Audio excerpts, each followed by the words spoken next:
You may recall the Nightline program a few nights ago that dealt with remote viewing.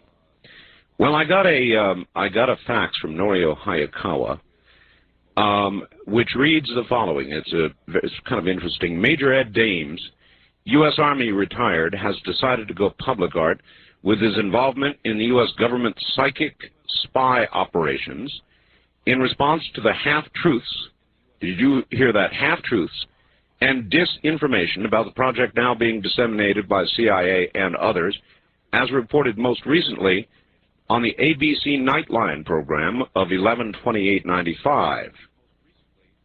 Dames is the man who actually helped create the psychic espionage unit of the U.S. Army's Department of Military Intelligence, heading its operation for about a decade, leading all of its major operations and serving as its only training officer during the project's entire 28-year history. Now, the Major cannot speculate on why the CIA and others have begun this program of disinformation, though he has some ideas. What he can and apparently will talk about are other projects not mentioned: Sunstreak, Grill Frame, Center Lane, Stargate, I like that one, as well as Scannate. None of these were ever mentioned. They are also apparently government programs. So this would be the man who would know. He ran his unit under the charter of the DIA, Army INSCOM, but also NSA, DIA, NEA, Navy, Air Force, in other words, all of the spooks. And it should be very interesting to find out what Nightline told us that was wrong and what Nightline did not tell us at all. And I thought you would be very interested in that. And he has agreed to come on for an hour at midnight. So we'll talk to him. We'll find out. On November 28th, Nightline did a show on something called remote viewing, which is sort of a psychic expression. And it is said to mean, I guess, that you can look through somebody else's eyes and, in essence, spy, as in reading their mind. It seemed an odd, a very odd thing for Nightline to do, actually, in view of the breaking Bosnia story at the time. Norio Hayakawa has sent me a fax about a man named Major Ed Dames, U.S. Army retired. And he helped, apparently, set up the U.S. government's psychic spy operations. And he says that not everything Nightline said was accurate. Not only that, but they barely touched the surface of what really is going on. And here he is, Major Ed Dames. Major, can you hear me? Yes, I can. Can you hear me? I hear you just fine. You're not on a speaker phone, are you? I won't be in a moment. How's that? Oh, much better. Okay. Much better. Good. Now, is this roughly accurate? In other words, did you, in essence, help some part of the government help set up the whole operation that is still, I guess, ongoing? It is no longer extant. I was both the operations officer and the training officer for the unit. Uh-huh. It was originally an Army unit. In 1978, it evolved, was passed to DIA in the mid-1980s, and ended up for about 3 or 4 months under the auspices of CIA, but only a shadow of its former self. Major, how did you come to be involved, if we might know briefly, to even begin thinking about forming this? Do you yourself have some sort of psychic power, or were you simply in charge of the project to gather together those who allegedly did? Well, I'm about as psychic as a rock. I see. Okay. My job at very high levels of intelligence in the early 1980s, about 1980, 81, was to orchestrate the penetration of high-value foreign intelligence projects, and to wit, foreign missile delivery systems, nuclear weapon systems, biological and chemical warfare programs, to penetrate those and gather intelligence on them. There were some of those targets that, by hook or by crook, using agents or satellites or Special Operations Unit. Short of an act of war, I could not answer the mail, so to speak. And so, as a tactic of desperation, I turned to earlier CIA studies and to work that was being done by an operating U.S. Army unit using people, natural psychics. Joe McMonagle, who you might have seen the other night on Nightline, was one of those naturals to help me solve problems or give me some type of a handle on the problems I was faced with, very intractable problems. So, Major, you this idea was birthed from your brain then. In other words, you weren't brought in and sat down by some colonel or general and said, well, here is your next assignment, Major. You're going to put this unit together. That was not my primary job. I put together an effective operating force. But the unit, in fact, in its original primal form, was already operating in the late 1970s using naturals. There was, it evolved into something much more powerful later. We can talk about that. All right. What disinformation was most apparent to you in the Nightline program? In other words, as I said earlier in the introduction, it seemed very odd they did a show on this right in the middle of the Bosnian thing. Very odd. I mean, it popped out of nowhere. I think it's a really damage control. There are elements of Congress, certain congressmen who were involved in supporting the project, and the CIA itself, to avoid embarrassment, wanted to do some damage control. I think that was one element. I am not sure about that, about their agenda. What I am sure about are 2 points that were erroneous. Ted Koppel stated that, or attempted to ascertain that the CIA statement of spending 11 to 20 million on the program was real. That is not, in fact, correct. Stargate, the remnants of the collection group, the intelligence collection group, that was a research project. The 11 to 20 million that the CIA says it spent was not on operational, that is, an intelligence collection element. It was on research funds, research monies, an attempt to establish the validity of technical remote viewing. That's my term. That's what my company uses. And not on intelligence collection. That's one point. Second point is that Stargate was not was only the last 6 months to 2 years of the program, and only consisted of 3 remote viewers that worked for the government. One, who I trained and was an excellent remote viewer. The other 2 were naturals, and they were simply tarot card readers that the agency found somewhere, and that were essentially the concubines of a couple of congressmen. I'm sorry to say. Well, that's quite all right. You say whatever you want. First of all, how effective is remote viewing? A lot of people don't even know what remote viewing is. A lot of the audience doesn't. They probably didn't see Nightline. What is it, and how effective actually is it? Let me give you some background. The reason that those of us in Army intelligence in the 80s could not use natural psychics was that natural psychics, when they were on target, they were really on, the best of the best. And there were about 5 or 6 of them in the United States. But when they were off target, they were really off. And it was that lack of consistency that disallowed them from being used on operations, in support of operations where deadly force would be used, or where life or death situations prevailed. Sure, but I'm sure you had to crunch numbers, and they demanded numbers. I mean, how else do you prove it? They're right X number % of the time and wrong some percent. That was not my job to crunch numbers. No. There were 2 aspects of this program. It's important to distinguish that. 2 parallel programs. One was a research side of the house that was out in the open. That's the kind of thing that was being discussed by Keith Harary and Dale Graff and the other night. But there was another unit that was very, very secret, and that was the unit for which I was operations officer and training officer. We were actually the intelligence collectors. We did not have to be politically correct, that is, to crunch numbers. To validate the existence of the phenomenon in the eyes of the U.S. Army and people who own the project at DOD level, the research had to continue in order to justify the continued expenditure of funds for the operational element, of which I led. What has made you decide to go public about this? A number of things, not the least of which is that the taxpayers spent a lot of money on the development of this program, and I'll talk about what I mean by that. Did we waste our money? No, you did not waste your money. My company is now helping federal authorities find the Unabombers, and we'll be very successful at doing that. That will be proof of the pudding.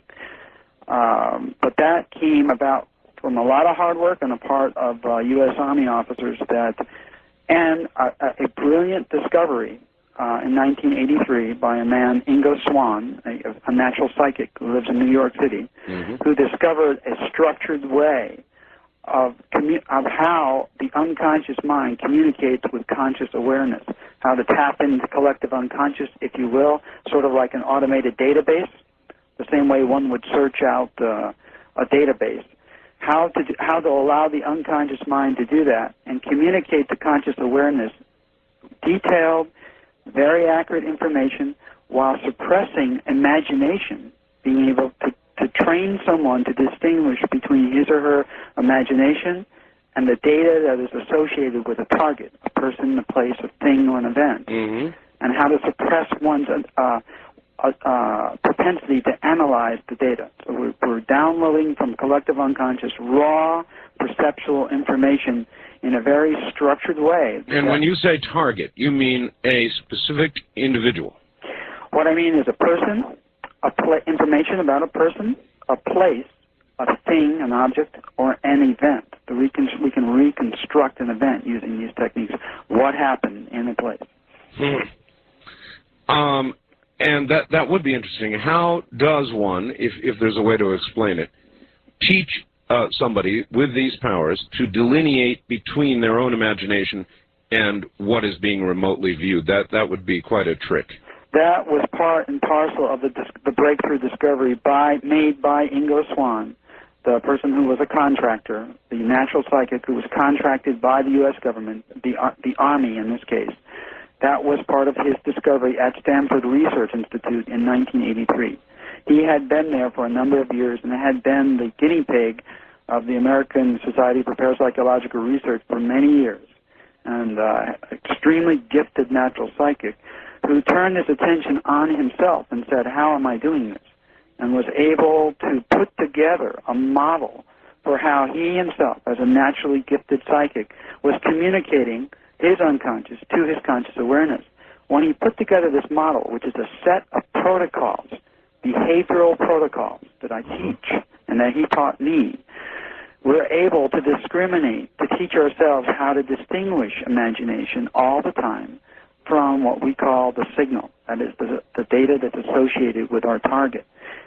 So it's a profound discovery. The signal is just sort of a part of the overall noise level. The signal is that little weak voice, if you will, that is associated with the target as opposed to our own background noise, the day-to-day, moment-to-moment conscious noise that we have in our conscious mind. Is there a way, or you may not want to, and I don't want to push into it, but is there a way to briefly describe to us the methodology you use? Yes, I'll give you an overview.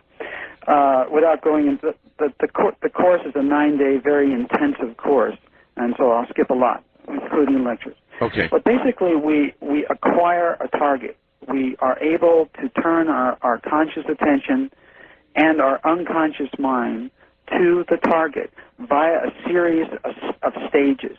It takes about 20 minutes for us to go through, as remote viewers, to go through these stages to a point where we can accurately begin to perceive correctly elements about a target, a person, place, a thing, or an event. These stages, there are 6 stages. Each one is tantamount to increasingly greater target contact. At first, and this is done in a state of high attention. It is not like the old days where we use altered states, laid down in a bed in a dark room, and sort of like a stream of consciousness protocol. This is a very structured technique. The remote viewer is sitting at a desk with a ream of white paper in front of him or her and a pen. And using these protocols, they first perceive a target. They're not told what the target is. They're only given a random number. Their unconscious mind is taught to do all the work. They perceive a target first as a gestalt of information, kind of a thought ball, if you will. This is elaborated on the paper in a certain way.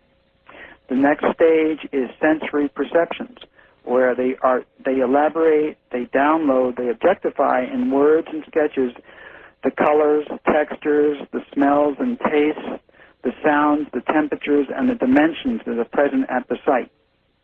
They write those words down, and it's done in an order about 4 seconds.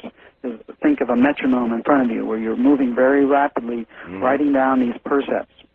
The next stage is kinesthetic target contact, where they do some cursory sketching of the target. The next stage, stage 4, is where they begin to make judgments about the data and write down things like people, chairs, meeting, those kinds of things. Yes. And we proceed along using these protocols in a very structured manner, where to the point where we can do very accurate drawings, distances, directions, vectors of a target. We can do clay models of a person, a place, a facility, those kinds of things, an object. For instance, right now we're modeling for a federal agency the next set of bombs that the Unabomber is making to use against civilians. Wow. So that kind of thing. That's what my company, SciTech, is doing now. In the research at SciTech, or in that government work you did, was there ever any research into whether the target at any point becomes aware in any way or of any change, discomfort, probing, aware in any way that he or she is a target?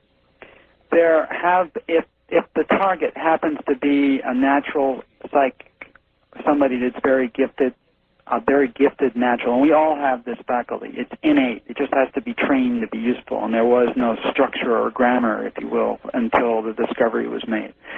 If a trained remote viewer or a natural psychic happens to be the target, then sometimes they are aware that they're being targeted. But it's fairly rare. We go in the back door. If our target is a person, Saddam Hussein or Abu Nidal or a terrorist, we go in the back door, so to speak. We can be in their mind, in their dreams, and they will never be consciously aware that they're being targeted. Major, is it possible to, beyond reading somebody in essence, or remote viewing? I don't know what you mean by reading, actually. Well, intuitively reading through them in the remote viewing process. What I'm asking is it possible to go beyond that and actually control another mind? We have never been able to do that. Our Soviet counterparts, the KGB team known as the extrasensors, that was the Russian term, they attempted those kinds of things, mostly unsuccessfully. They tried to stop hearts by experimenting with frogs, stopping frogs' hearts, and attempting to move up and up the ante. But they were fairly unsuccessful. We never attempted anything like that, and as far as I know, we wouldn't be able to do it. I would not engage in that kind of thing. Okay. It's a passive act. It collects information and downloads it very accurately. Major, this is just conjecture, but do you think that this ability, apparent innate ability in some, is something that we are coming to in the process of evolution, or something that is long forgotten and simply being resurrected by people like you? Well, I'm speculating. When I say this, and it's my personal opinion, I think it's our birthright. I think it was forgotten somewhere way back there, centuries or perhaps millennia ago. That's what I believe to be true. It has been a periodic cyclic interest since the mid-1800s. Now I think it's going to stick this time. Well, the military intelligence people seem to be prepared to say, in essence, we're turning it over to the private sector. I assume they meant people like you. But if this was so effective for the military, I can't imagine the intelligence folks casting it off to the private sector. Well, I've been involved in a lot of very, very deep, dark, black projects in my career, and I have to say that I have never dealt been assigned to a unit that has suffered more ostracism, more been looked upon with more fear, more jealousy than that unit that I was assigned to. I can imagine that. And it was in the late 70s. It was associated with the occult. That gave it a bad name. No matter how good we performed, there were others that senior officers, not just Army, senior civilian officials who were scared to death by this. They did not want to hear that it was true. When the head of the Presidential Foreign Intelligence Board, the Pythiad, was briefed, he went sheet white and said, "Man should not know these things until he dies." So you can imagine what we were up against. I really can. Major, stand by. You're back now to Major Ed Dames. Major, I assume publicly, having announced that you're looking for the Unabomber, you check your mail carefully. I have certain built-in controls, yes. Yeah, I'm sure you would. Are you getting close to the Unabomber? We've got the principals, yes. They're concentrated in the South Bend, Indiana area, as I have I've mentioned that publicly once. But the details, further details, we have to provide to law enforcement agencies. I understand. Did they come to you, or did you go to them? The Unabomber or the federal, the agency? No. You're the agency. It was a mutual agreement. Mutual agreement. Where, Major, can this go? In other words, as these abilities continue to develop, where do you think the ceiling might be? I don't know, Mr. Bell. I really don't know. It would be a world without secrets. What kind of a world that would be, I think it might be a better world, but I can only speculate, as can you. It's a profound tool. I understand why it scares people. I don't want somebody in my mind. I understand that. It would be a brave new world. And again, I civilianize this to use it against there's practical solutions outside of law enforcement too. We can look at the causes of illnesses and the treatments, those kinds of things. Lots of science applications, things that we used it for in the military, as a matter of fact. Where it's going, sky's the limit. Sky's the limit. Here's a fact. Ask your guest, Art, to comment on the suspicious circumstances surrounding the death of Ingo Swann and others who were involved in the original projects. Ingo Swann is alive and kicking as of this morning.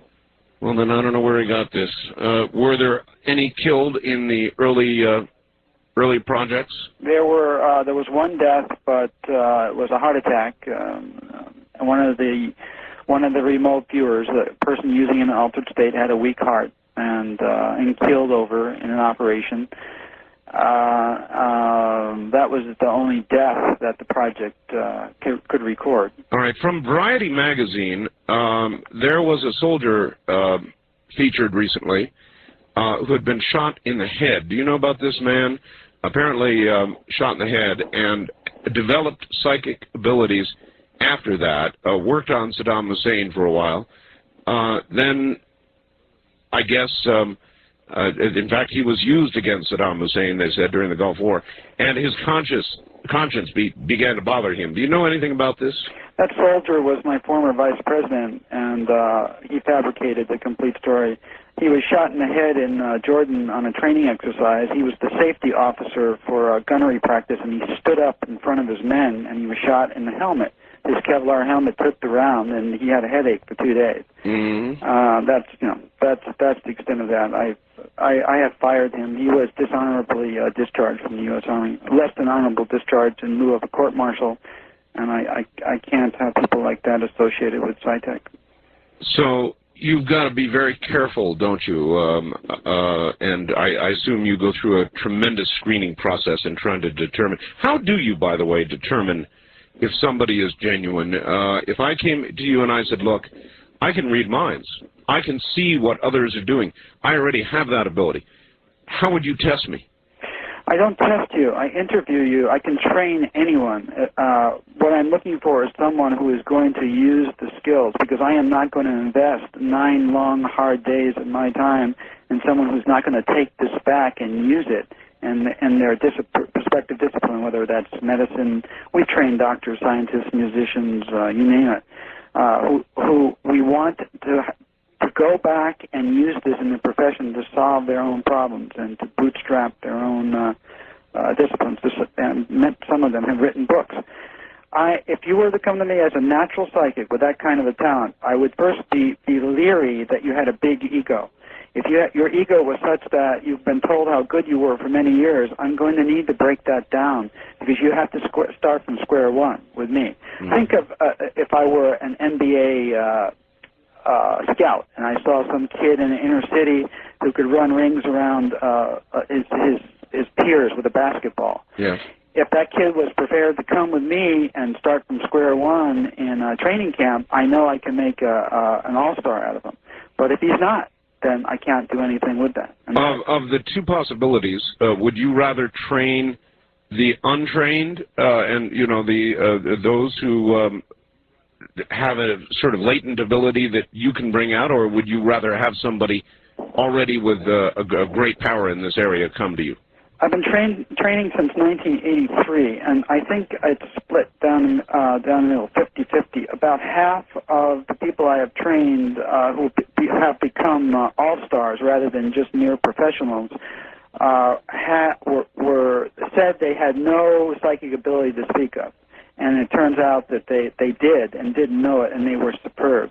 The other half were people who had natural psychic ability and knew it, but were willing to toe the line and submit to the training protocols, which are rigorous. Is there a physical, psychological price somebody pays for doing this work?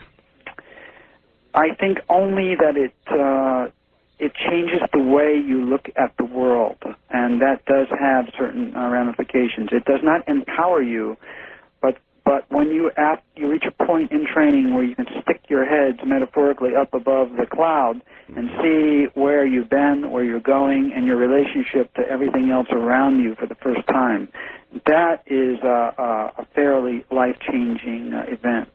So yes, that and with regard to that, it does. All right. There's two sides to every story, and here's another side. Suppose I take your course. I become an all-star, and I decide that I'm going to, target the head of Disney or ABC. And I'm going to do this because I think there might be something going on. And I find out there's going to be a merger. And so I buy the right stock, and I start making a lot of money with this power. Is that an improper use of the power? I prefer to call it a skill than a power. All right, a skill. I can't be the judge of that, Mr. Bell. What I'm doing is training people to use this. Generally speaking, the more one uses it, the more, for some strange reason, the more ethical one becomes. It has a spiritualizing quality to it. Mm-hmm. I don't know why that is, but it does. But yes, you could do that. It takes a lot of work to do that, and it would take you a number of days to pull in the right amount of information. But yes, you would be able to do that. All right. Would several people with this skill be more powerful than one? The way that we employ our company is the same way that we used it in the military mission mode. We have 6 to 8 remote viewers working on important projects. That's the only way that we can guarantee, and we're the first in history to guarantee that psychically produced data will be dead on a project. That's the only way we can achieve that degree of confidence factor. Okay, so it's not a matter of additional power. It's a matter of a cooperation. So yes, usually corroborating data. We have built-in controls. Half the viewing team has absolutely no idea what the target is. Some have just a modicum of target information. So you've got a control group. We have a control group, yes. How did you proceed from the military side of this to the privatized side of this? You've got a company, it does this kind of work, what kind of clients, other than law enforcement, looking for the Unabomber, that sort of thing, what might typically be a client of yours? A lot of science, research and development types of companies who are interested in solutions to technical problems, or perhaps a new drug, vaccines, those kinds of things. AIDS research? Yeah, some AIDS research. We actually had almost landed a project to look at the origin of AIDS. Now we have to be careful when we do something like this too. AIDS is both a disease and a virus. So when you're searching the collective unconscious, the way that we do it in a very rigorous, systematic manner, if we are looking for the origin of the AIDS virus, we can go back 10,000, 40,000 years, where it appeared to be a canine virus that jumped ship and became simian, or monkey-born. But if we just target the topical idea of AIDS, then we see a couple of decades ago, its beginnings as a pandemic. So we have to be very careful about what we call cueing, those search terms. All right, you keep using the term collective unconscious. Now, delineate that kind of work with a specific target. How do you collect information from the collective, and by that I assume you mean the world's unconscious? The global mind. The global mind. All right, there you are. Yeah. Using the protocols that we use, we turn our conscious attention to a target. Our unconscious attention follows. Our unconscious attention is already immersed in this global mind. It's already there. It doesn't go anywhere. It simply turns and looks in a direction. Look, I'm using that term loosely. It focuses upon that specific area that we're interested in. I don't suppose you coined the phrase "think globally." No, not me. All right. I have had on my program, and will have on tomorrow night, somebody who claims great psychic powers and has documented them to a great degree, Gordon Michael Scallion. I've heard of him. You know the name? Yes. He has predicted accurately weather cycles, volcanic action earlier in the year, and in March, a series of earthquakes that he now believes may be culminating in a very, very large series of earthquakes soon. In your probing of the collective consciousness, do you run into anything like this? Yes, sir, we do. Can you tell me anything about what you found? Or in a general fashion, yes. In a general way, it appears that over the years we've looked at these just as an experiment, as a military team, and compiled results. We perceived massive global weather changes that preclude growing crops. The vicissitudes of these weather changes will preclude growing crops the way we normally do. Will no longer be, in North America at least, the crops will have to be grown in habitats that are controlled. A tremendous problem with epidemics and pandemics, diseases in third world countries, particularly because ozone. It appears that the ozone problem, is increasing the mutation rate, stressing the Earth's immune system, if you will, and causing microorganisms to mutate much faster than vaccines can be made to keep up with them, causing a lot of deaths. We're perceiving a bovine AIDS that kills a lot of babies. It's transmitted by somatotropic growth hormone, the Dairymen's Association. It's a needle that they use to inject this growth hormone to increase milk production. Yes. That also will transmit this bovine AIDS that will not affect adults as much as infants who lack the immune system to handle it. And actually, the situation gets grimmer after that. Grimmer. All right. I am not as sensitive any more than anybody else, but I watch the news. I've done this show, news-oriented program, for 11 years now, this particular program. So every day I do homework and I watch the news. And I have come to coin or use a word called the quickening. I call it that.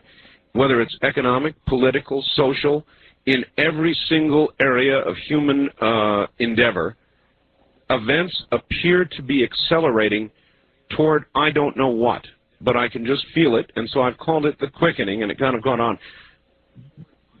Do you feel what I feel? To me, it's just the hair stands up on the back of my neck, the other shoe about to fall kind of feeling, the acceleration of events. Is there anything to that? I think we're in for a lot of character-building opportunities as corporately, a world body. One of my best remote viewers, I took the best and the brightest from the military team and employed them in my company. One of them is still on active duty with the Defense Intelligence Agency. He has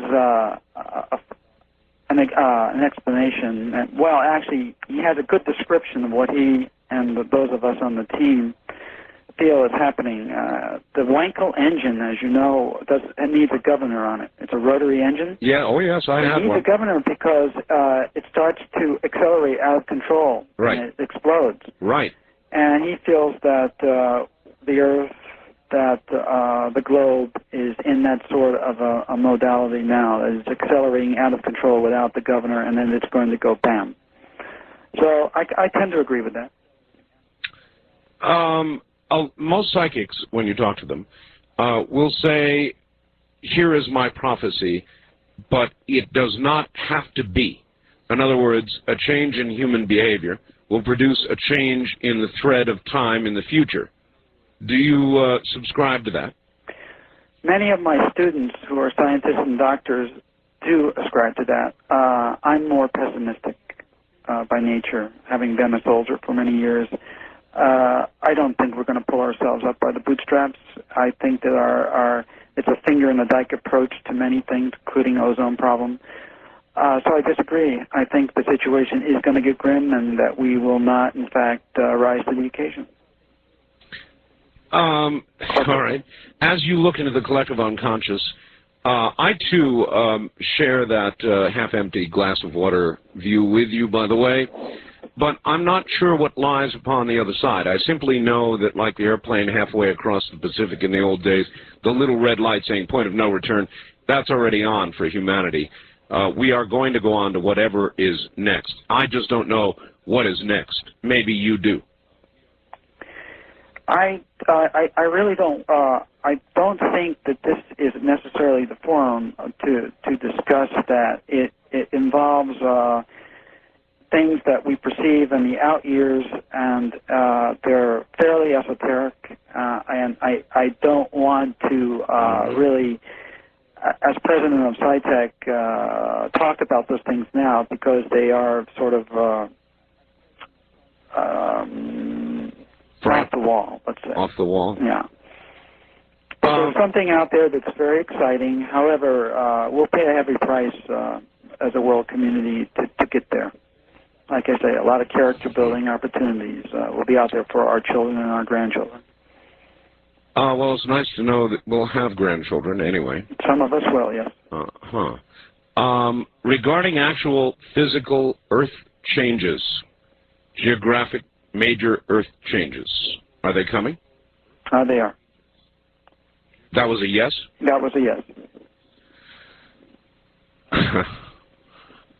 Look, you've been really kind to come on the air with me this morning. You did it on very short notice. I want to give you an opportunity to plug your company. You want to plug it in some way?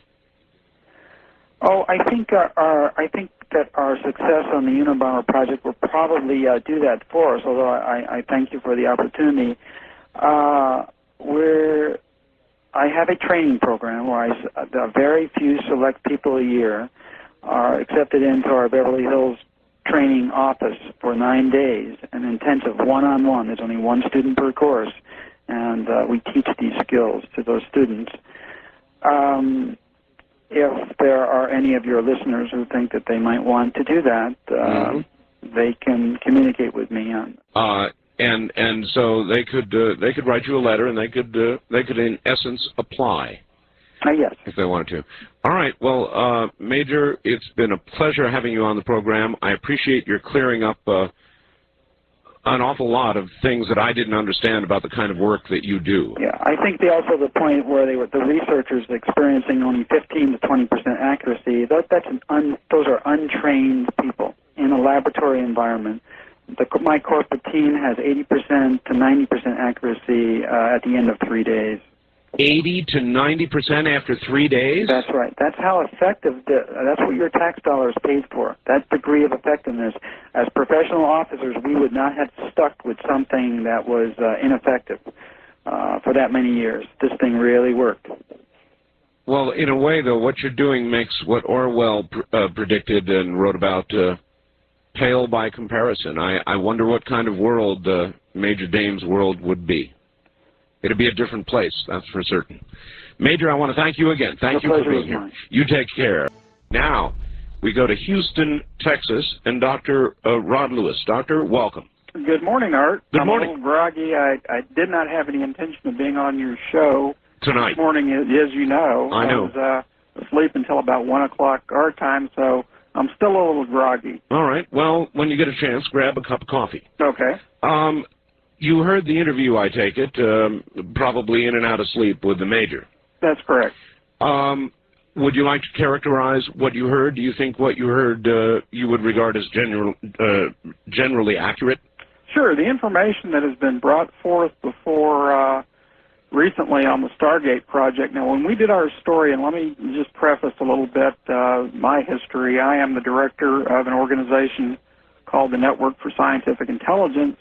And basically what we do is we monitor what's generally called the black projects or gray projects. Mm-hmm. And what Mr. Dames has been involved in, we have been tracking for the last 2 years. And we did a expose about 2 years ago in our publication called the CE Chronicles, and it was all about remote viewing. Right. And we did get some attention. It wasn't widely recognized and published as it is now.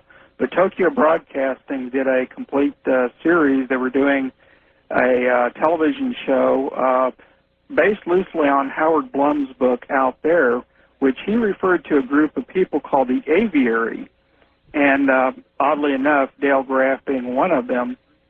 But to make a long story short, we picked up on this story and developed it and learned some very interesting things. And generally what's being said, how this project Stargate is being characterized is fairly accurate, although there were many things that, for obvious reasons, Mr. Dames had left out that we have knowledge of. That you know about. That's correct. All right. Let's begin by defining Stargate. What is Stargate, besides a very intriguing name that reminds me of the movie I saw by the same name? Well, I find that very odd that they did name it Stargate because this was something, of course, that the movie didn't come out until 2 years ago or a year and a half ago, and this was a project that was started back in the 70s, this remote viewing project. But essentially, Stargate was the military, the DoD, Department of Defense's version of what Mr. Dames has taken and is doing privately now, which is using psychics, natural psychics, and then training them to perform remote viewing. And originally all the applications were of a military nature. However, while they were performing the remote viewing exercises, they claimed that they were being blocked by external agents. Now, I'm not sure exactly what that means, but they alluded to something to do with UFOs. That was not mentioned by the Major. Well, for obvious reasons. He said that it could adversely affect his company, and he even used the term of it being off the wall. That's true. But let me just read something that we had quoted here in our article called The Aviary, the Aquarium, and Eschatology. And for those who don't know what eschatology is, that's just a politically correct term for the end of the world, which apparently the National Security Establishment, for obvious reasons, is very interested in. But anyway, we quote here, he claims that SciTech has performed these projects to date. Now, these are some of the projects that SciTech was engaged in. He calls these things Enigma penetration, the Tunguska event, Enigma penetration, Soviet Phobos 2 spacecraft imaged anomaly. That has to do with the Phobos 2 probe that right. was went dead outside of Mars Right. orbit. Okay. Projected technologies, advanced deep space propulsion systems, clandestine Iraqi biological weapons facilities, a relook at the KAL Flight 007 shootdown, atmospheric ozone depletion, projected consequences and remedial technologies, and the St. Exuperty crash site. And we go on to say here that Mr. Daines also made statements regarding UFOs during a phone conversation with Dan Smith. It says remote viewing of many UFO events are blocked by an external agency. It says UFO type viewing encounters, two types of entities, aliens and angels. Aliens are more physical with quasi-physical type craft. They are in trouble and need our resources, which they take, and if humans are involved, they receive mental impressions to confuse what is really going on. And this has to do with the alien abduction phenomenon. I think he's referring to this. Doctor, in what area is your doctorate? My doctorate is in dentistry, and I also have a master's degree in psychology. What in the world led you from that to this? Well, actually, of course, my background is virtually all research-oriented. I did practice clinical dentistry for about 10 years, and I decided to take a one-year sabbatical to do some research and writing because I've always had a passion and a love for journalism, and I just kind of fell into this thing, and my life has never been the same since.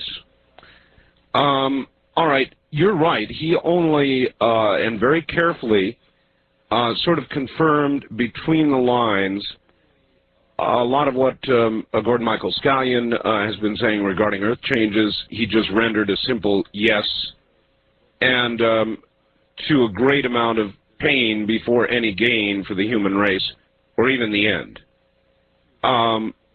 This is an area where you apparently know more or are willing to talk about more than he was. Is that That's correct? So talk.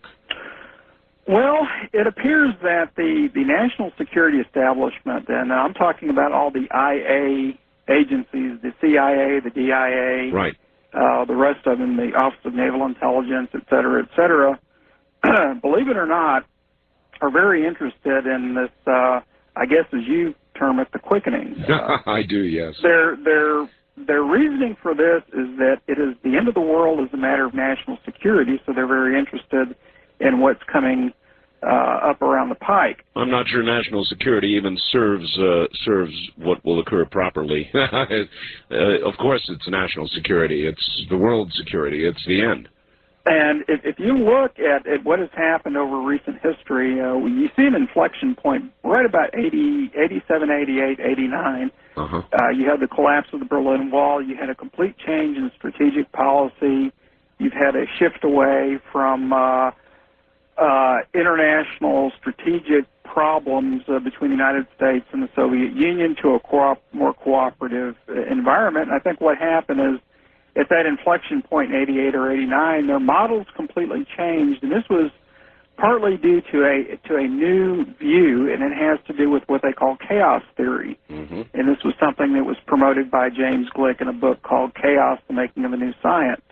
And this completely changed perceptions, and I think what they learned through nonlinear dynamics and chaos theory is that we are rapidly approaching a point because of our presence and our activity on Earth. I'm talking about human activity, that we have upset the balance of things to such a degree that we are moving from stability to chaos. And if you follow the theory of Gaia, Earth being sort of a conscious or living organism, that it behaves much like an organism does, and we are sort of parasites on a larger organism, and only the parasites do one of two things. They kill the host or they exist in a symbiotic relationship.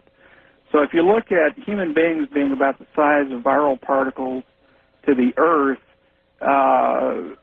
we certainly are not in a symbiotic relationship. So that only leaves one conclusion, and perhaps the Earth may be having what you could call an immune reaction to our presence. So I think that this model, this concept of Gaia, has really got the national security establishment very concerned, and they're doing everything within their power to learn more about this phenomenon. And I think that these things that we were seeing in terms of natural catastrophes, the possibility of the outbreaks of plagues, cometary impacts, there are just a number of things that I think they see as possible scenarios, and they're getting ready as quickly as possible, and that's where we're seeing a very radical shift in our military operations. And there's much going on in terms of, we hear about the Patriot movement, the militias being formed, That's right. and what they call the New World Order. And these people are very concerned that, in how they're reading it, is that the military is preparing for some sort of major change and major takeover of the population of the United States in response possibly to some sort of cataclysm. Well, that would be a natural thing. In other words, we have organizations like FEMA, which so many people fear, but on the other hand, if there were a great natural catastrophe, if California popped off into the ocean along with a lot of the West or something of that order. Well, this is what I had a hard time with. When people were discussing the New World Order, they alluded quite a bit to this was a plot by the Illuminati or the Bilderbergers or different select groups of people who were out to take the world over. But my research indicates that this is more preemptive than anything, that they know something that we don't know. They know something of a catastrophic nature that we don't know coming. That's right, and they're making preparations. All right, I've got you. Now, why the Nightline show the other night? Why, in the middle of all the news about Bosnia, would Ted Koppel take time out and talk about and reveal the government's involvement in this sort of thing, and then sort of wrap it up by saying, well, we did, but we're not all that interested in it anymore. We're turning it over to the private sector. We're getting out of the biz, that sort of thing. What motivations do you see for that program? I mean, obviously, if it is as serious as you say, they're still very much into the thick of it. Right. Well, they can't unload it on us all at one time and just say, well, folks, we believe that California is literally going to slide off into the ocean. Like you said, what are you going to do with 15 million people that would decide to evacuate California all at one time? I think what's happening is, in fact, we've seen a number of shows recently. Now, I catalog all these things, and I noticed in the past 2 years there have been 5 shows about a cometary impact. Yes. One was on The Simpsons. One was on Dr. Quinn, Medicine Woman. One was on Ancient Prophecies. One was on Sliders. And I think there was something on Nova. So there's been quite a bit of information given. Of course, they don't come out and say, this is the way it's going to happen, but they certainly are desensitizing us to the idea of some sort of catastrophe that may be looming in the near future. So and that's only one possibility. We've seen the movie Outbreak. They talk about a massive plague being released of some type. As a matter of fact, it is interesting you would bring that up. I'm hearing stories about a new disease in Nicaragua. Exactly. I'm hearing stories about a new disease that is jumping from horses to humans in Australia. All kinds of weird building information in these areas, and I guess that goes back to your theory of Earth and us human beings as leeches. Well, it's a parasite. No. Leech is a parasite. Non-symbiotic organism. Yeah, there you go. But yeah, it's interesting that you should mention that, because we followed that story about the Nicaraguan outbreak, and they're not really sure what it is. They haven't identified it yet. But we have these hot spots around the world. We have the Ebola virus in Zaire that popped up this past summer, and there's just a lot of things I think they're really worried about, and they're telling us about it in the form of books like Laurie Garrett's book, The Coming Plague, Richard Preston's book, The Hot Zone. We saw the movie Outbreak. And by the way, we have found that this they alluded to this Operation Clean Sweep, which if there's any area of the United States that is biologically contaminated, they basically go with a bomb of some type. It's non-nuclear, but it's a fuel air bomb, and wipe out. And that is true. We found that there is such a thing as Operation Clean Sweep. There really is? Yes. So it wasn't just a movie? No, it wasn't. It was what I call fiction based on fact. That was one of the more frightening movies I'd ever seen, I thought, at the time that I saw it. And I guess it is then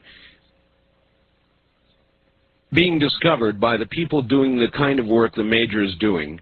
And when they look into this collective consciousness and look downline a little bit, they're seeing something awful. That's right.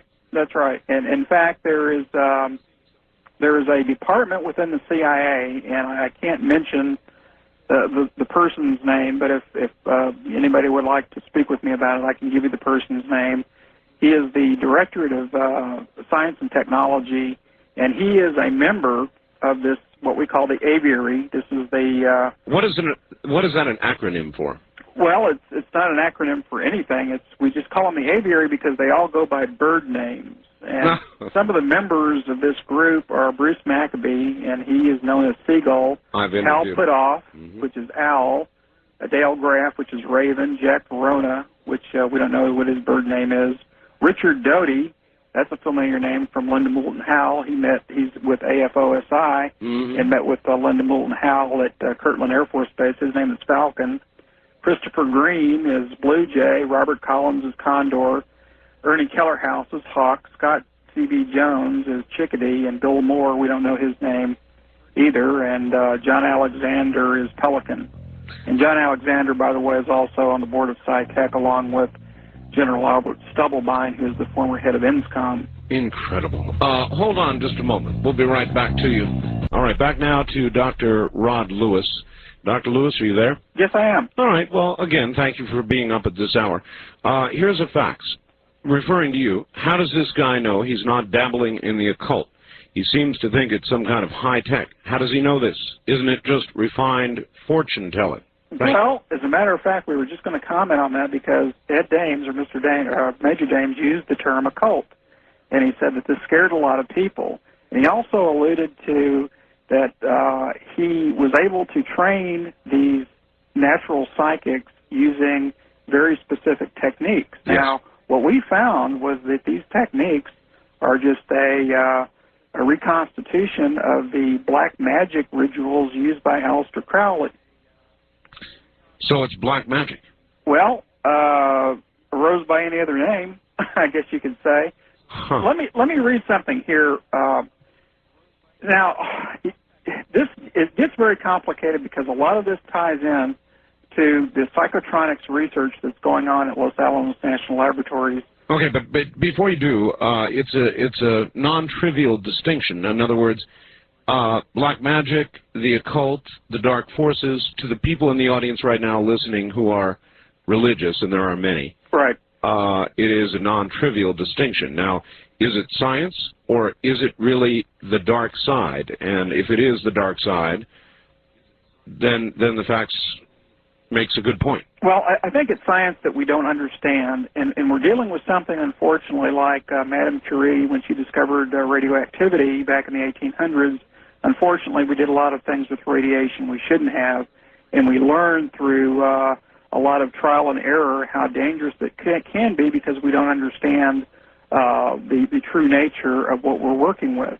And I think that's what we're dealing with here, is we're probably playing the part of the sorcerer's apprentice, and we may be dabbling in something that we don't have a full grasp and understanding of the gravity in the things that we were dealing with. Well, it's never stopped us in the past. Well, it never has, and unfortunately we pay a very high price for that type of that error that people tend to engage in. But what I wanted to read, again, was another quote from the article that we did called the Aviary, the Aquarium, and Eschatology. And this was a letter that a researcher by the name of Ray Boucher received from two workers out at Los Alamos National Laboratories that's working on this psychotronics research, and it has to do with SciTech, remote viewing, and the rest of this. He says, divulging this information was the result of a moral dilemma when these two individuals, both Christians, became alarmed at the course of their research efforts into psychotronic weapons was taking under the direction of their unnamed supervisors. They described an obsessive effort to contact and attempt to control what they referred to as non-human intelligences, or NHIs, and to harness these NHIs for military and intelligence purposes. Figures. Every science fiction movie that one can ever see of this sort always is in that realm. In other words, they've always got the dark colonel who is trying to take some sort of new science and apply it to a weapons system. And I guess it's the nature of the military to do that kind of thing. So whether it's a movie or real life, it does happen. Well, that's what our organization is all about, Art. We work very closely with the Stephen Aftergood's Federation of American Scientists, and we're very concerned about these new discoveries. We believe we're on the brink of some major discoveries in the area, what they generally refer to as the new physics, which will give us a very good understanding of how parapsychological phenomenon work. But unfortunately, it's being acquired and being implemented by the military establishment much for untoward purposes, in my opinion. Okay, you said new physics. Yes. Tetrahedral? That's part of it. Tetrahedral physics is one aspect. Chaos theory, nonlinear dynamics, a lot of theories based on David Bohm, The Holographic Universe, a book that was written by Michael Talbot. And we're beginning a quantum physics that has to do with quantum and tetrahedral physics. All right, I've got a fax here, unsigned, not surprising. Dear Mr. Bell and guest, I worked on the remote sensing project at UCSD where they were looking at the neural networks to operate jet fighting equipment. Does that sound like a project you've heard about? Well, this is something that we've worked on in our spare time. We have a neural network artificial intelligence program. These are basically software programs that can teach themselves. They can learn through example, learn by training, and yes, this is something that's part of this new physics. Would you be willing to take a few phone calls from listeners? Sure. All right, we'll get to that in a second. And one more question for you. Can you ask your guest about the Tunguska, is it? Tunguska incident? Was it really a Tesla experiment gone bad? I don't believe it was. My research indicates that Tunguska was an impactor. Go back and read Duncan Steele's book, Rogue Asteroids and Doomsday Comets. Mm-hmm. And he explains the Tunguska event, and I have to tend to agree with his assessment that it was an impactor, an asteroid or something, comet. All right, let's try. Fragment. All right, good. Let's try the phones and see where we go. East of the Rockies, you're on the air with Dr. Rod Lewis. Hello. No, you're not. First-time caller line, you're on the air with Dr. Rod. First-time callers, area 702-727-1222. Would you please turn your radio off, number one? Okay, good. Tim, only your first name, and where are you calling from? I'm calling from Phoenix, Arizona. Phoenix, all right. Yeah, just wanted to talk to the doctor. Go ahead. Yes, I just wanted to know what some of his qualifications were. Well, we went over that at the beginning of the hour. And I'd be happy to review them. I have a bachelor's degree in biology and chemistry. I have a master's degree in clinical psychology. I attended the University of Texas Dental School at San Antonio, graduated in 1983, practiced in 1991.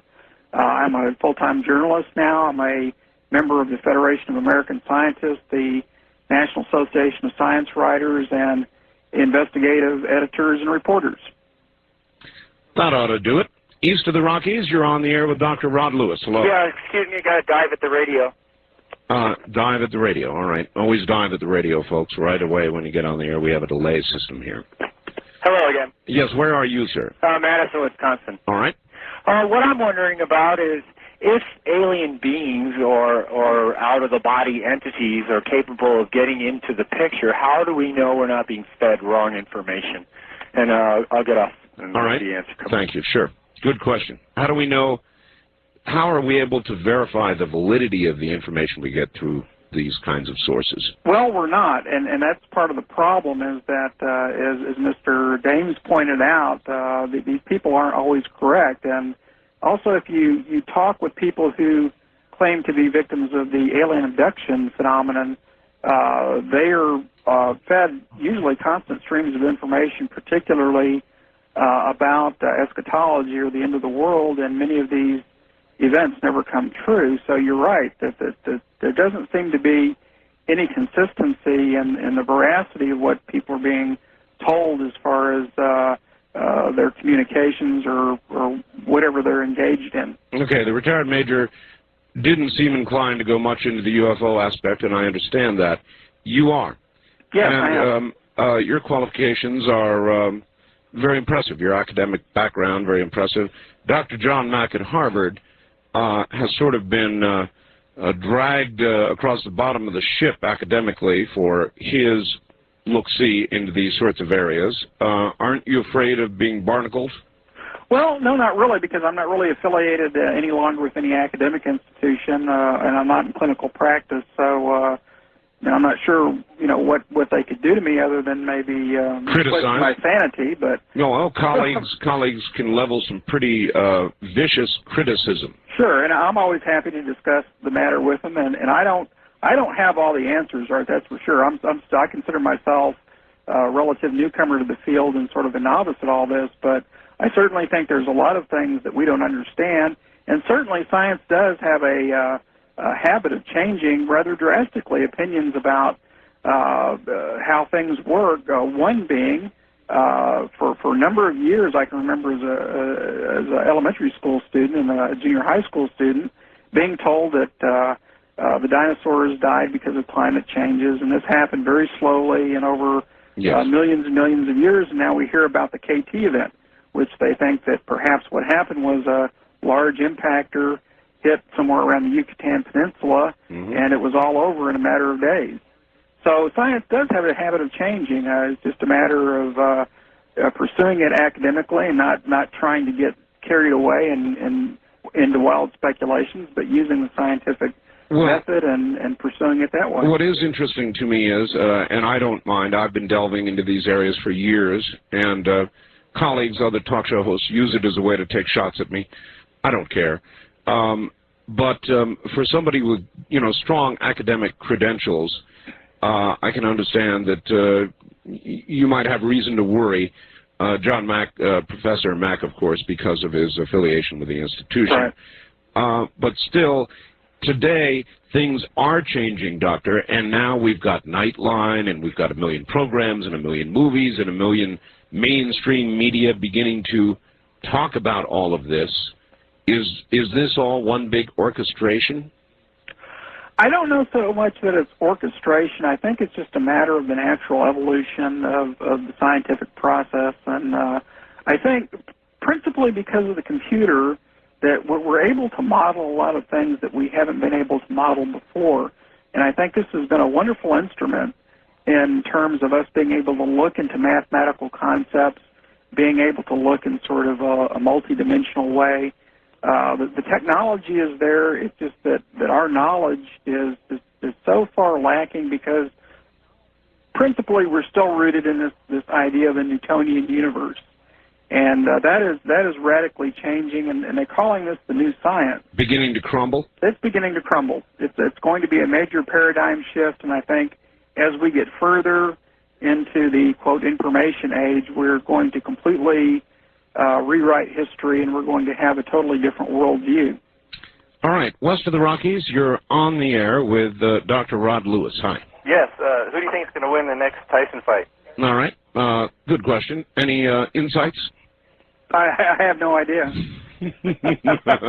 Nor do I care. East of the Rockies, you're on the air with Dr. Rod Lewis. Hi, Art. This is a killer show tonight. Glad you're enjoying it. Hey, I just wanted to ask the doctor if there's any relationship between what we're talking about here and HARP. Is it a program to stop these changes or to accelerate them or what? It is a good question. Where are you? Well, we devoted a whole issue to HARP. Hold on a second, Doctor. Where are you, caller? Scottsdale, Arizona. All right, good. We did a whole show on HARP the other night, as a matter of fact, with Dr. Nick Begich.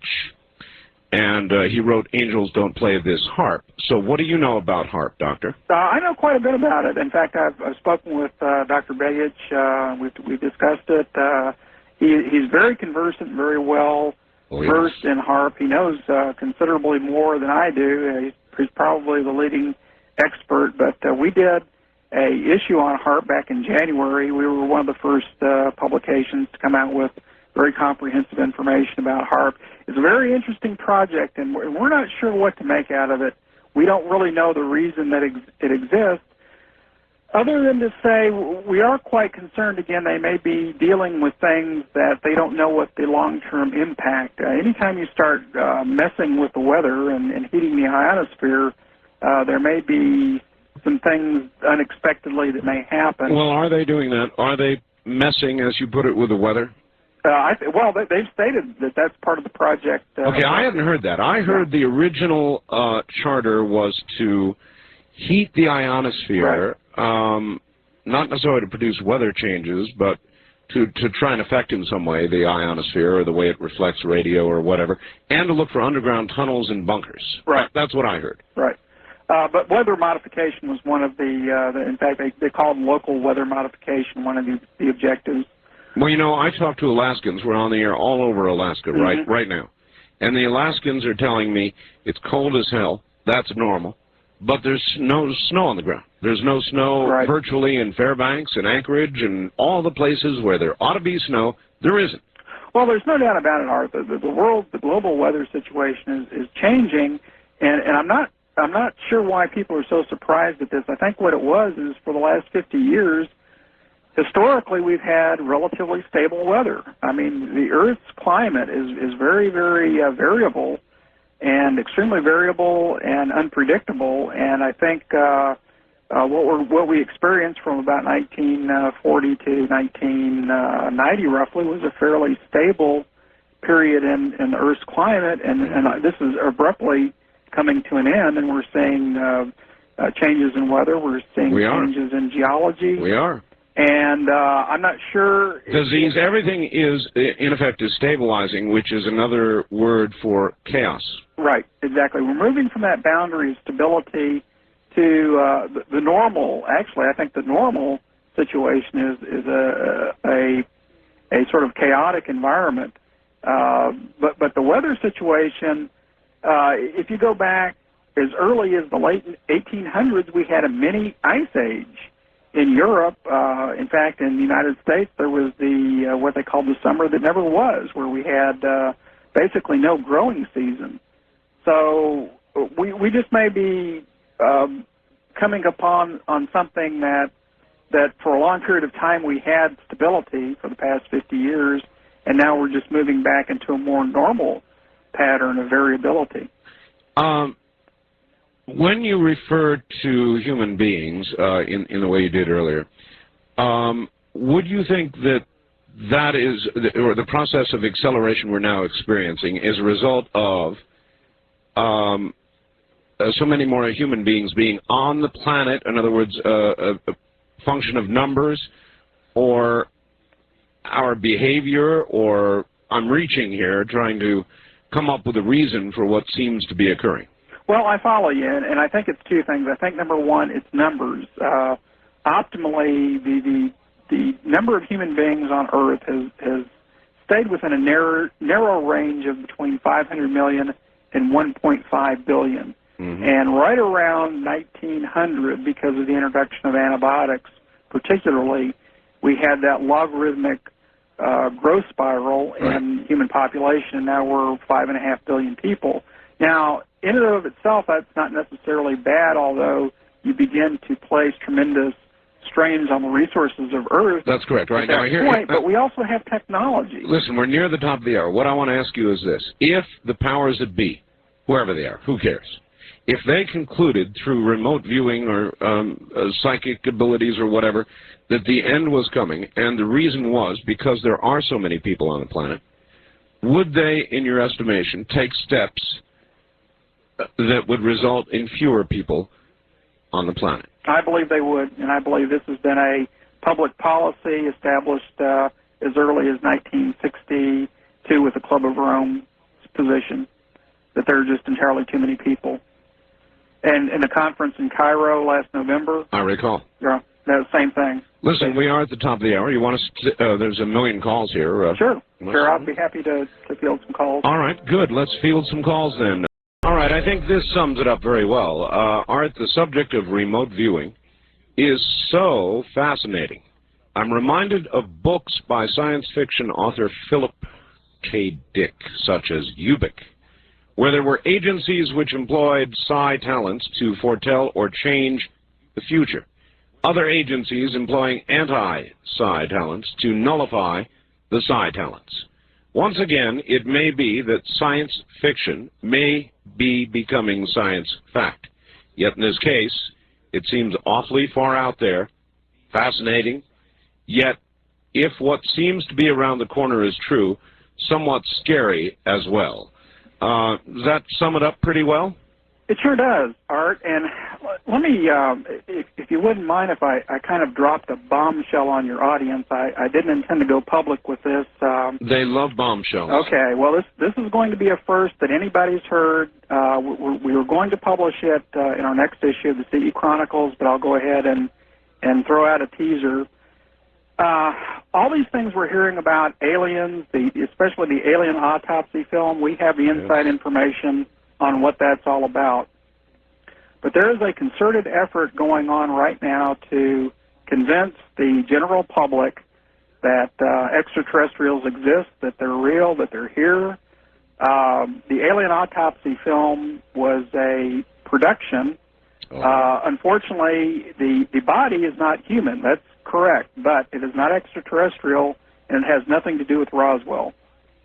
But it was designed by Ray Santilli and his Merlin group specifically to introduce to the people, the general public, the idea that aliens do exist. Ray Santilli is not a filmmaker. I'm sorry? Ray Santilli is not a filmmaker. I believe he is. Well, I think that not so much a filmmaker, I think, as he was hunting, he claims he was hunting footage of Elvis or some such when he ran into this fellow who had this footage. Well, let me tell you the story. 2 years ago, there was a meeting in Crestone, Colorado, which was attended by 50 people. I was contacted by a person very high up in the UFO community, this was 2 years ago, that they were in possession of a body. And the question was, well, what type of body are you talking about? Are you talking about extraterrestrial? They said no. I said, are you talking about non-human? They said yes. I said, well, is it is it terrestrial? And they said yes. I said, well, who has it? They said the Russians. In fact, they have a whole locker full of them. What? And apparently this was part of a ongoing genetics experiment that was being done by the Russians under the auspices of the Russian government for approximately 50 years. And they had a whole locker full of these bodies, and they were selling them to raise hard currency for, I think that the number that was quoted to me was $1 million. Holy mackerel. Okay. So I was approached and asked, Dr. Lewis, what do you think would be the best way to get people to believe that extraterrestrials exist? If we had a body, what would be the best way to show this body? I said, well, I don't know. I said, I assume through a film or something like that. And by George, 2 years later, we have this alien autopsy film turn up. And my guess, and this is not, I don't have any hard documentation, but my best guess is it went something like this. The group at Crestone basically formed a limited partnership. They were contacted or arranged this through Ray Santilli. Ray Santilli bought the body, or the limited partnership bought the body. They made the film.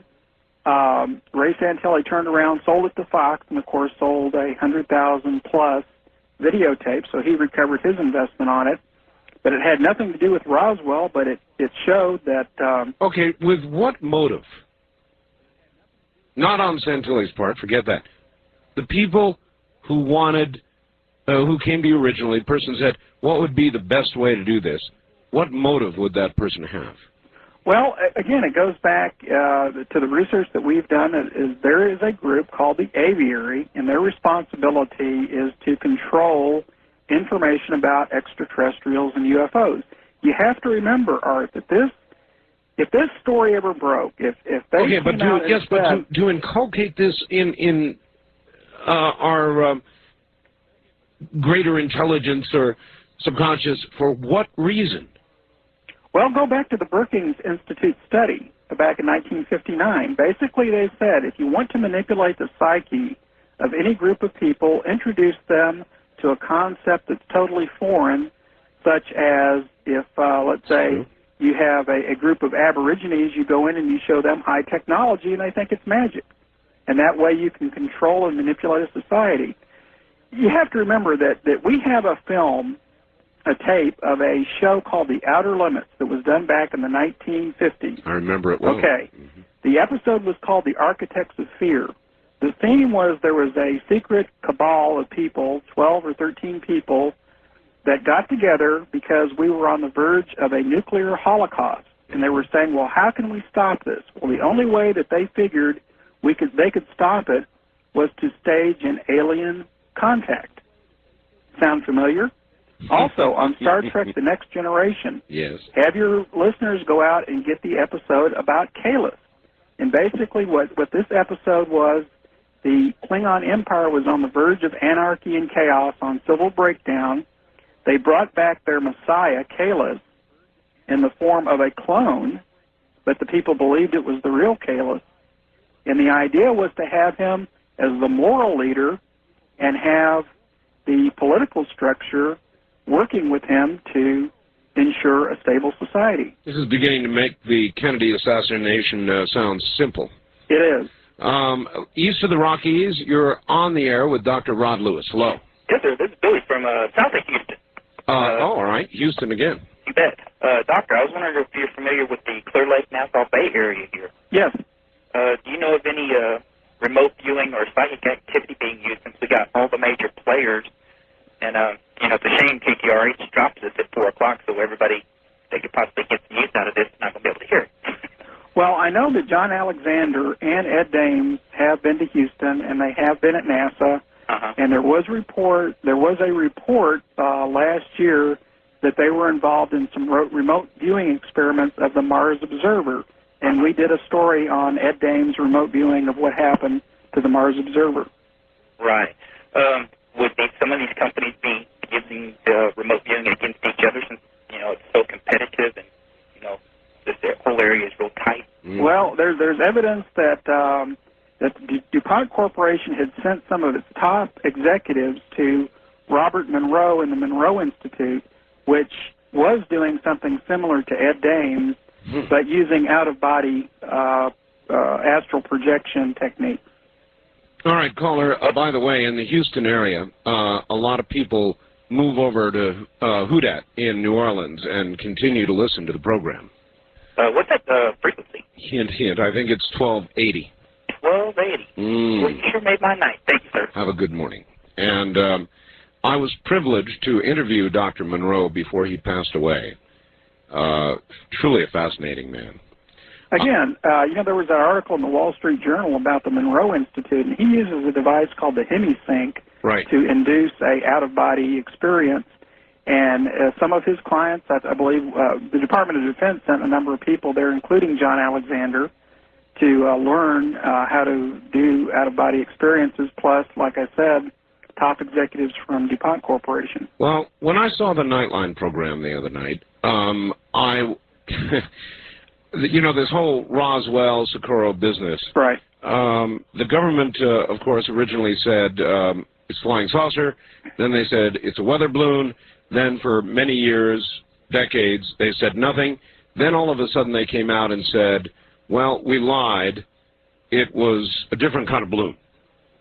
Well, I believe them. Oddly enough, I believe that 90% Maybe so, but in a way, the program the other night on Nightline reminded me of that explanation. It's like, all of a sudden, here we are announcing, yes, our government has been doing this kind of work, but we're not doing it now.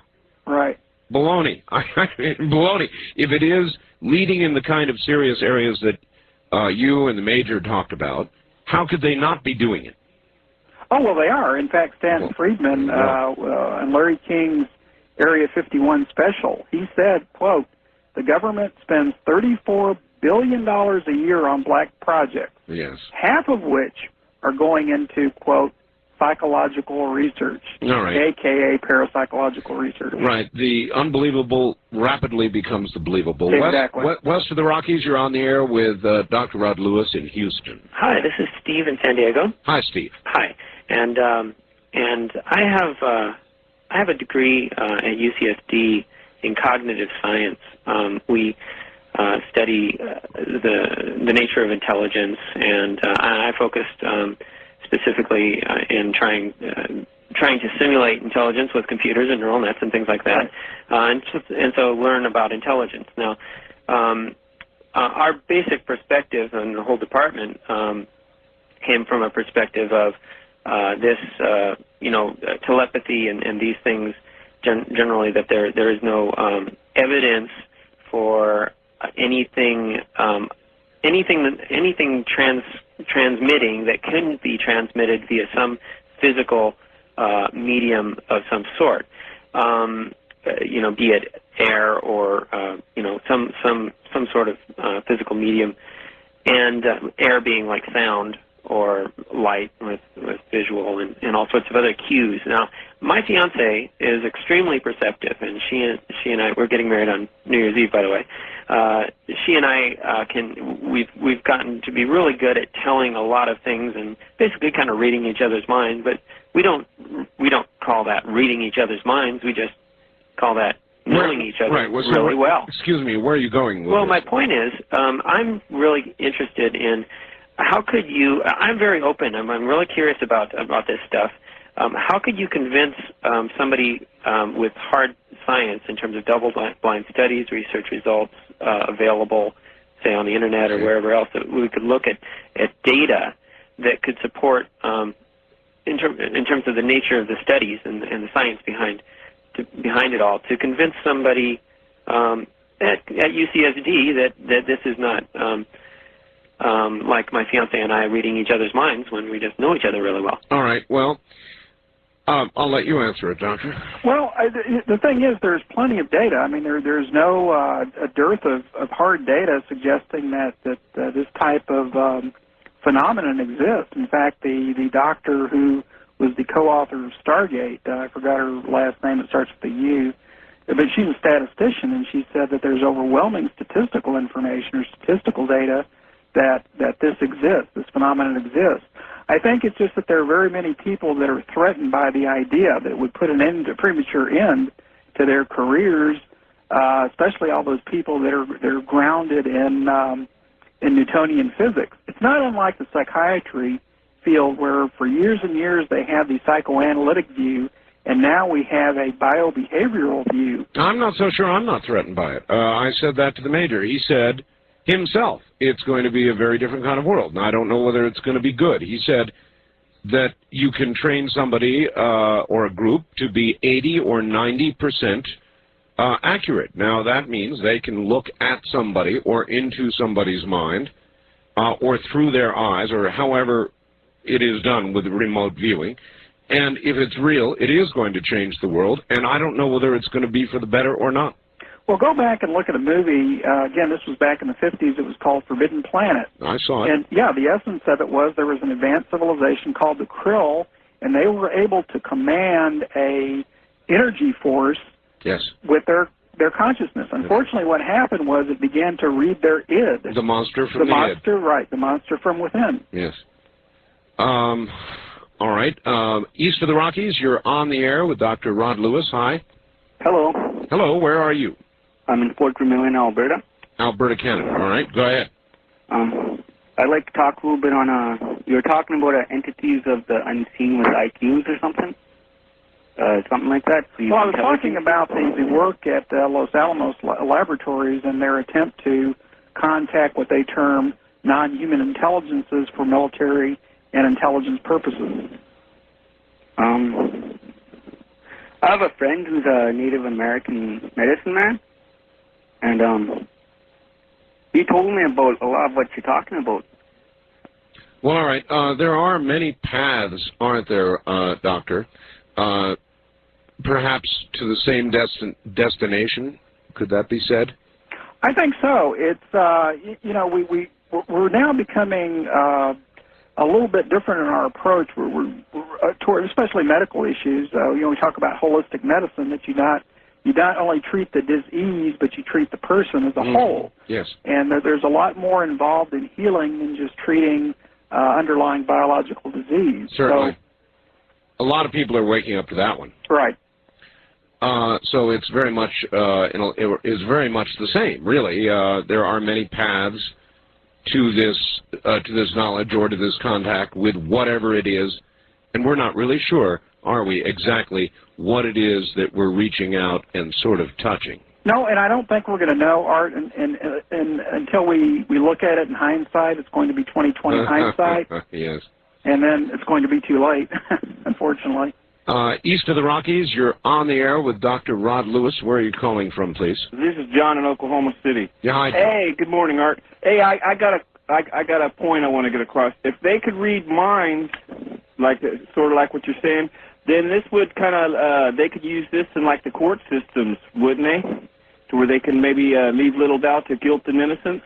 Well, I don't think that's where they want to go with this. I think they're using it, in fact, in the intelligence communities. I think that the purpose of this is to use it as sort of a screening technique. In other words, if their viewers have certain impressions of certain events that are about to happen or have happened, then they can follow that up with hard intelligence. In other words, they can use their satellites or whatever intelligence techniques they use. But it's more for a screening type of activity. Is it possible, in your view, to remotely view not only across space, but through time? Yes. In fact, that's one of the things that we pointed out, that what they call enigma penetration is one of the designs that they use, where they go back and they look at past events, like the Tunguska event, to see what happened. So, yes, it's not only something that is used to cross space, but it's also used to cross time. Well, I'm sure then one of the first targeted things would be the Kennedy assassination. That's correct. You have any thoughts on that? Well, you'd have to ask Major Dames whether he has had anybody do an enigma penetration on the Kennedy assassination. I really don't know whether that's been accomplished or not. Seems like it would be a natural. I think it would be. Mm-hmm. First-time caller line, you're on the air with Dr. Rod Lewis. Hi. Hi. Where are you? Oh, I'm in Salem. This is Tom in Salem. Oregon, all right. Yeah. The idea is that time and space are of a different thing. They're different dimensions. And we're the transition between time, energy, and space dimensions. Okay, your question is? Okay, my really it's a point more than a question. All right, well then you've made it, and we've got a break here. Doctor, we'll be right back. Back now to Houston and Dr. Rod Lewis. And Doctor, here's an interesting fact, brings up an interesting point. Art, as you know, many of our military contractors are California-based companies. Could you please ask your guest if he has any knowledge of their concerns or strategic concerns in planning by the U.S. military in the event of a catastrophic event on the West Coast? Well, unfortunately, I think most of them are probably not aware, because they are operating on a need-to-know basis. And basically, in intelligence parlance or military parlance, that just means we tell you what you need to know to do your job. So I think they're pretty ignorant as far as actually knowing what's going on. Now, the people who do know, of course, we have this thing called continuity of government and these underground facilities that basically honeycomb the desert Southwest. Yes. And we hear about things like the Chaos Hum and these different phenomena in Area 51. And I think in case of a national emergency, like a cataclysm of some type, that they have these underground tunnels, they have air freight, they have ways to move most of the really important personnel and the really important, quote, stuff to these safe areas, and I think that's what they would do. All right. That having been said, the one person who probably ought to know, certainly alluded to the fact that he knows, is Major Dames, correct? Right. What's he doing in California? Well, he hasn't been there very long. He moved from Albuquerque, from what I understand, to California, and I believe he's in Beverly Hills someplace. He has an office for SciTech. I can't say what his motivation is. Maybe he believes that whatever is going to happen, he may have enough forewarning to take a quick vacation, or perhaps his particular area might not be affected, or perhaps something else will happen where he will be basically made immune to whatever's going on. What bothers me about what you've said, what the Major has said, Gordon Michael Scallion, Stan Deyo, I could run through a whole litany, a whole list of people, is that all of you are saying roughly the same thing, coming at it from different directions, some scientific, some psychic, some pseudoscience, but all of you seem to be delivering approximately the same message, even the Hopi Indians. Right. And if you listen to Robert Morningsky, he is the official spokesman, I believe. I had him on the show. Okay. So, yeah, that's very interesting that science should meet ancient religion at a point. We can make a lot of scientific arguments for what we think may happen in the future. Of course, this has been prophesied not only by indigenous peoples to the United States, but also in the Judeo-Christian Bible. And that's something, again, that the intelligence community or the national security establishment is very, very concerned about, is this fundamentalist perception that we are entering an end time. And a lot of people are even talking about things like the mark of the beast and the Antichrist and things of that nature.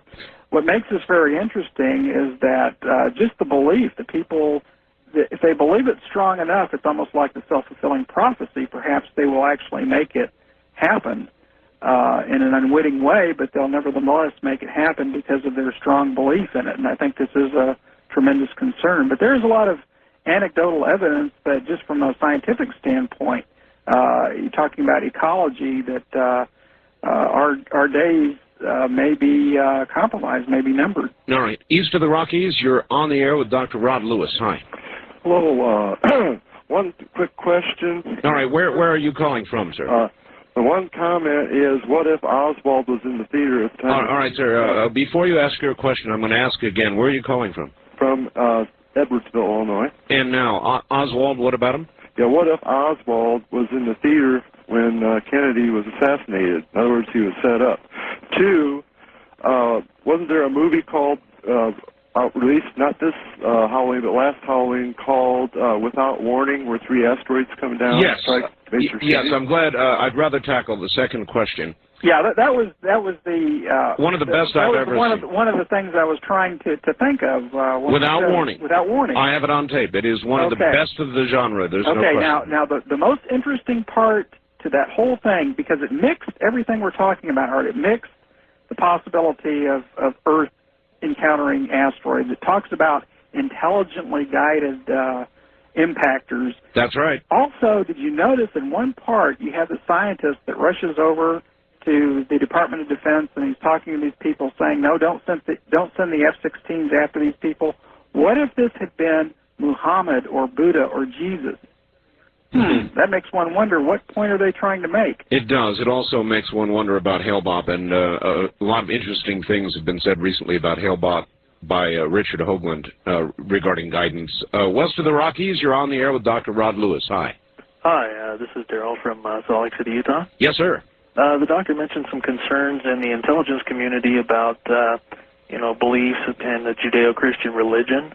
And I was wondering what maybe some of those concerns might be. He touched on it a little bit, I know, but and if there was some type of contingency plan for dealing with their concerns in that area? Well, we've already seen the first salvos. Obviously, the Waco thing was based almost entirely around David Koresh's belief that this was fulfillment of the Book of Revelation. And you have this group over in Japan that was allegedly responsible for the gas attack, and it has end-time themes. There was an article recently written in Atlantic Monthly by Robert Kaplan called Apocalypse Soon, which talks about the government's concern of different millennialist groups. There's something like 1,500 millennialist groups in the United States. Now, if they all get a whim at one time, let's say as we approach 2000, to do something, no telling what could happen. You may have total disruption of society as we know it. It's an interesting theory, and I have said on a number of occasions that David Koresh, in a lot of ways,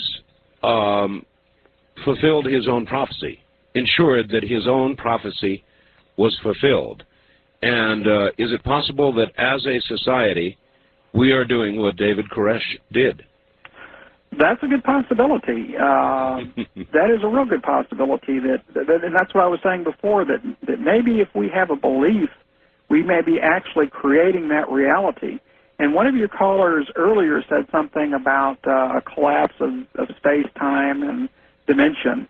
And this is a theory that has been proposed by a number of people, both contemporaries and historically, that basically our view of the world, I mean, reality exists because we do, and that we definitely have an influence on reality, and our belief systems may be leading us to a collapse in our current view and reality of the world. I had a guest last Sunday on my Dreamland program, Moira Timms, and she got angry, or on the edge of anger. She said there was, on that night, the report of an 8-point earthquake north of Japan, very, very large earthquake, and I reported it, and she said, why are you telling people that? And I said, well, because it's news. I said, we only have about one a year of these, right? And, of course, this is in the predicted cycle of Gordon Scallions. And so I said that, and she said, yes, but that will put people in a mode of thinking that will drive what becomes the reality, which is exactly what we're talking about right now.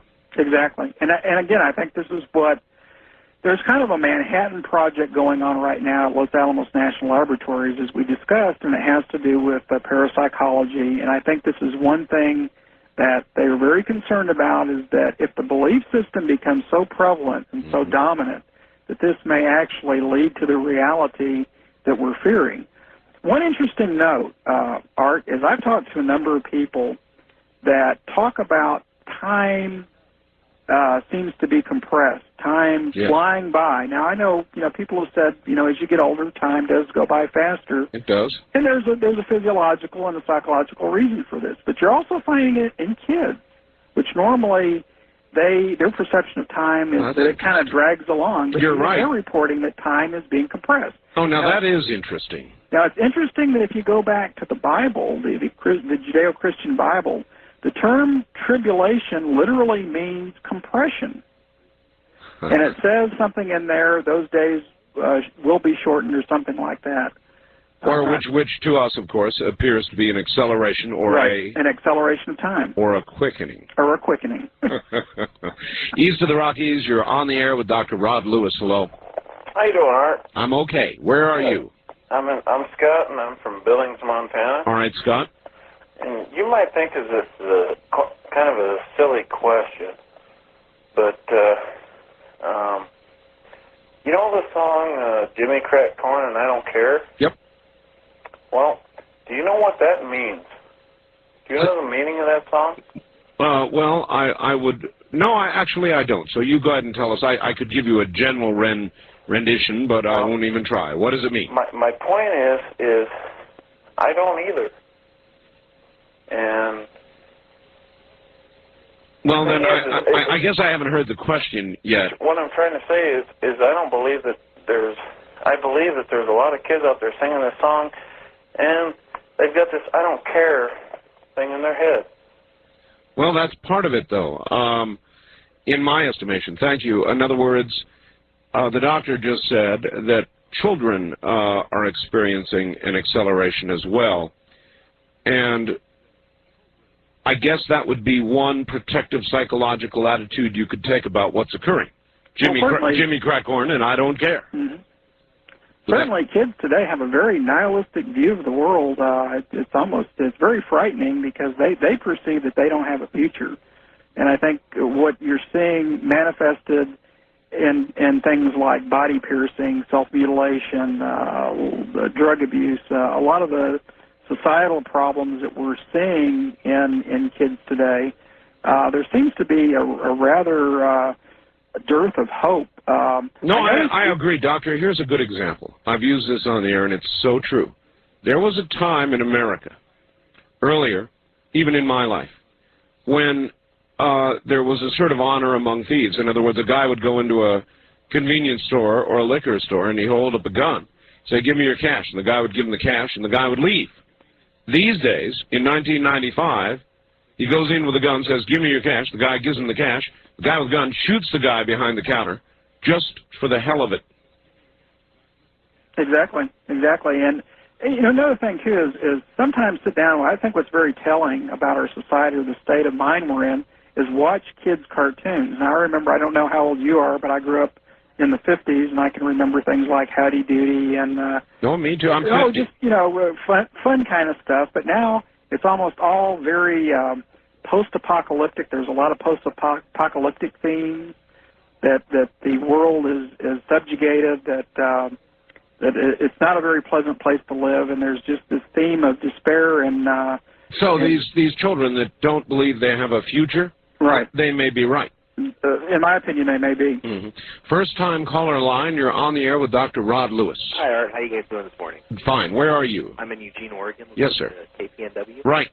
I don't know if you can answer this or not, but I was wondering if you can elaborate more on the non-human intelligence that the government was trying to contact. I mean, what are these? All right. Well, the answer, I guess, is it's a good question, but they don't know what they're contacting, do they? No, they have no idea what they're dealing with. Now, of course, the immediate speculation is they're probably dealing with some sort of something in what we call the demonic realm, which, if you look at the word demon, that's just a Greek word for disembodied intelligence. It doesn't really connotate anything evil. It's just a disembodied intelligence. But there appears to be some things out there. We have no idea what we're dealing with, and apparently it's something that they take very seriously, and unfortunately they're trying to use it, again, for military and defense purposes. East of the Rockies, you're on the air with Dr. Rod Lewis. Hi. Well, hi, Art.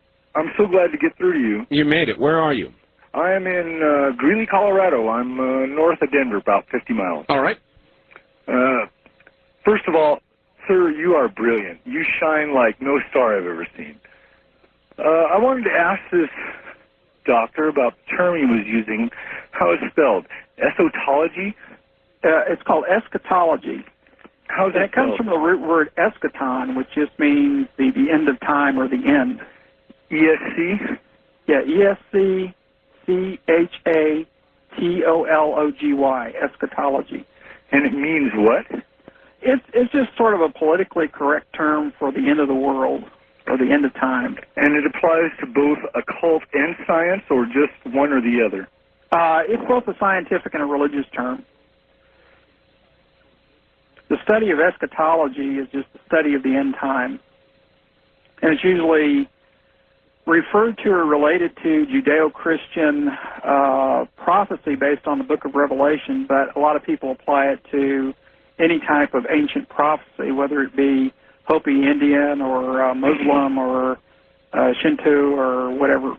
And how glad I am to hear you mention some of the Native Americans here, because some of the things I've found in archaeology around this area of the world where I live seem to match up with other things from other religions and